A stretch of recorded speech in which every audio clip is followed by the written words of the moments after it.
Hi, it's Mark Bossert. I'm here with Bernie Pawlik, Pawlik Automotive in Vancouver, Vancouver's best auto service experience, 25 times voted best auto service in Vancouver by their customers. And we're talking cars. How you doing, Bernie? Doing very well. So today's guest is a 2014 Ford F-150. What was going on with this vehicle?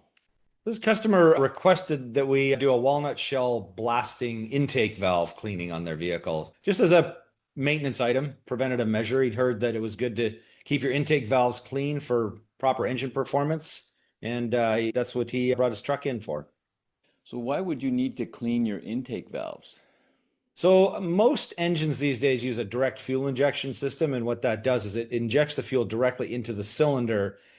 In the past, the fuel injectors were placed above the intake valves, and what they would do is spray the fuel onto the valve, so that would keep the valves relatively clean.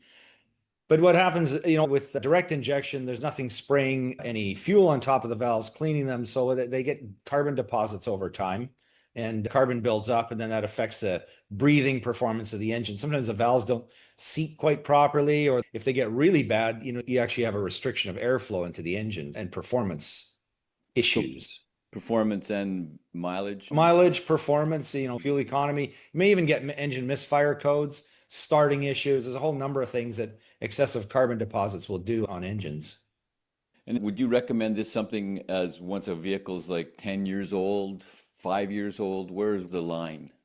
It's not a bad idea to do it, 10 years old, but the other service that we have is we can do direct injection cleanings, which I usually recommend every 30 to 50,000 kilometers. And that's just basically sucking a chemical into the intake system. It's a bit of a procedure, and you let it sit for a little while, and that softens the carbon deposits and prevents large buildups. But sometimes it gets to the point where the buildup is too large. Maybe people haven't done the direct injection cleaning, and then you have to take it off and actually do a proper walnut shell cleaning.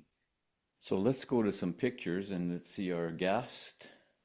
Nice looking 2014 vehicle. Yeah, good shape.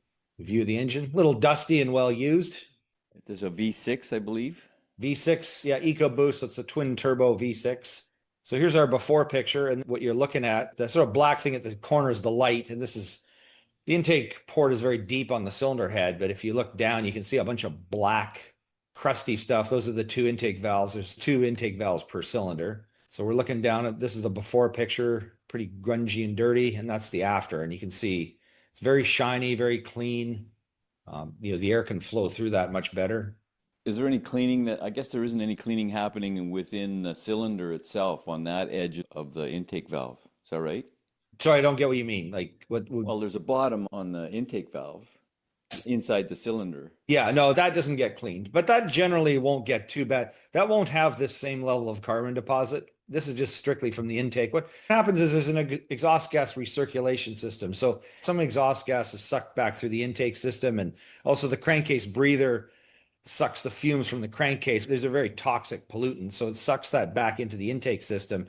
But with it is a slight amount of oil vapor, and that's what we're seeing here. Basically, the oil vapor slowly over, 100,000 kilometers, it's condensing on the valves where it's just a little cooler in that intake port. And turning into carbon. Yeah, exactly. It's turning back into what it was made of.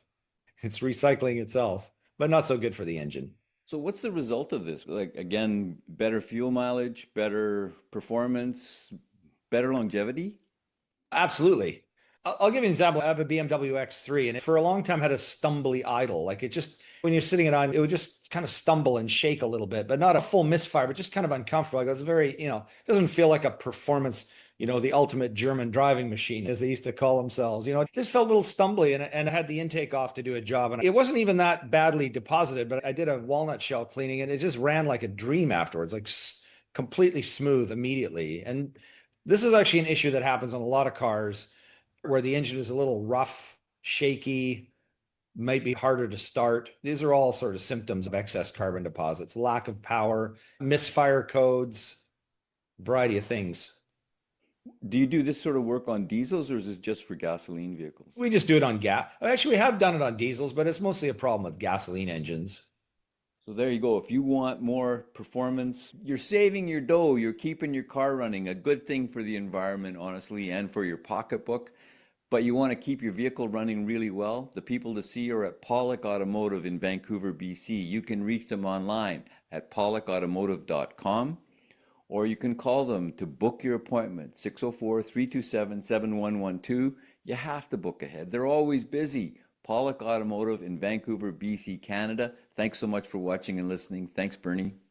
Thank you, Mark. And thanks for watching.